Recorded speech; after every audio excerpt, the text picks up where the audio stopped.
Sanibona. Namhla sinilethele indzaba lenesihloko sengculazi. Ngiyilethelwa nguNomangqongo Mwale na Assurance Magagula.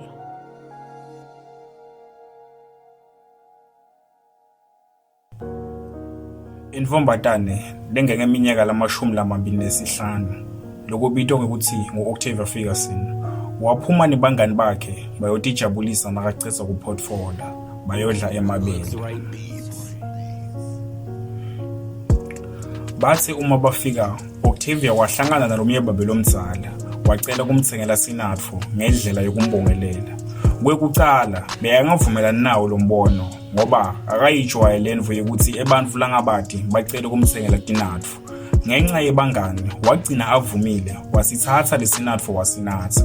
Ngelishwa lesinatfo besifakwe umuthi wemehlo lowenda ukuthi ingcondvo ingasebenzi kahle. Uma lo muthi ahlangene nemanti labontshwana wenda ingcondvo ingasebenzi kahle, udzetsetele uphindze ubone tintfo letingekho. Emva kwesikhashana wacala wadzetsetela, yasho imthatha lendvodza imfaka emotini yayo, yahamba nayo kwayo yayomdlwengula.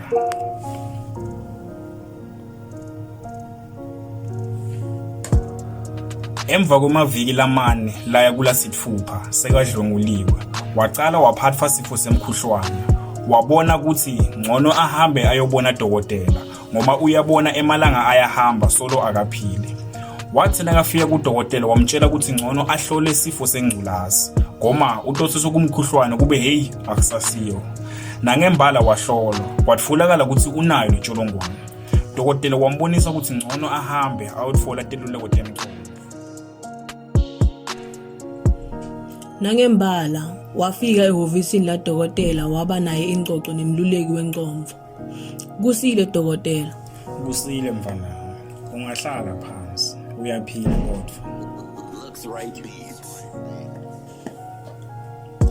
Angiphili, ngisanza kutfola tindzaba letishacisako. Ngadlwengulwa emavikini lambala lengcile. Bengisaba kuyovula licala ngivulele indvodza leyangidlwengula ngoba ingumuntu lewatiwako idumile. Kude umuntu bekatongithemba. Uthe usebenzise lijazi lemkhwenyane, kodwa namuhla ngihloliwe kwatfolakala ukuthi nginengculazi. Hayi, yena bakithi. Khululeka sisi. Ufike endzaweni lekahle kakhulu nasewulana. Ngiyavelana nawe. Lesimo lobuwane naso akusiso simo lesimnanzi. Emadvodza asagucuke emabhubesi embala. Nginikete litfuchana mfanami, ngikuchazele ngetindlela tekuvikela emasotsha emtimba wakho uma ngabe timo letinjena setifikela ebantfu losonzerane nabo. Ngiyatichenya ngawe ngekuthatha sinyathelo sokufuna teluleko temcondvo. Kuli maphilisi labitwa ngekuthi ma-PrEP, ma-pre-exposure prophylaxis. La maphilisi asebenza kuvikela ema-CD4 cells, avikela ngekwakha emabonza. La mabonza lawa avikela ligciwane ukuthi linganzi emtimbeni, liphindze livikele emasotsha emtimba wakho. Leli gciwane lengculazi angeke likhone kungena libulale ema-CD4 cells. Kucagelwa ekuthi i-PrEP icala kuvikela kusukela emangeni lasikhombisa kuya emalangeni lamashumi 20 nawucedza kuwanatha. Bengingawadi lo mniningwane lobaluleke kangaka. Kutivikela kubalulekile, kodwa kulendzaba lesibukane nayo leli gciwane uyophila nalingunaphakade. Uyaphileka kodwa nalo mfanami. Kumele sikunikete emaphilisi labitwa nge-ART, ma-antiretroviral therapy.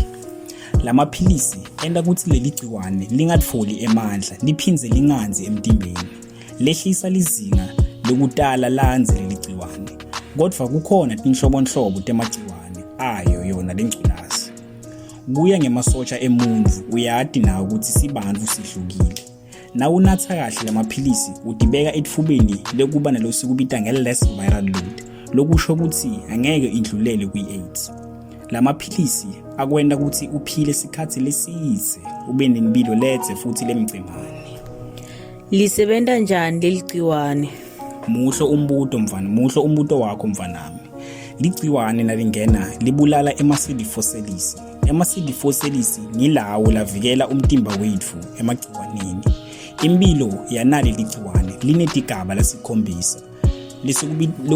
Esilungwini losibita ngekuthi i-binding, i-fusion, i-reverse transcription, integration, replication, assembly, nebudging.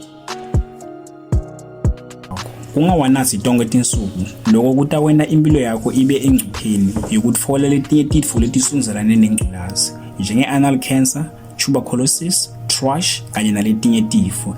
Lemiphumela kutawuba kusishiya kwakho emhlabeni. Naso sonke isikhathi uma uye emacansini ubosebenzisa lijazi lemkhwenyane. Manje lokho kuchaza ukuthi bantwana bami bataba naso lesifo. Thatha nangu umuthi lokwehlisa lizinga lokuthi bantwana batalwe naso lesifo. Lukhona luhlelo lolubitwa ngokuthi i-Prevention of Mother to Child Transmission Program, i-PMTC. Okwamanje hlala utunakekela udle amaphilisi ngalokuphephile.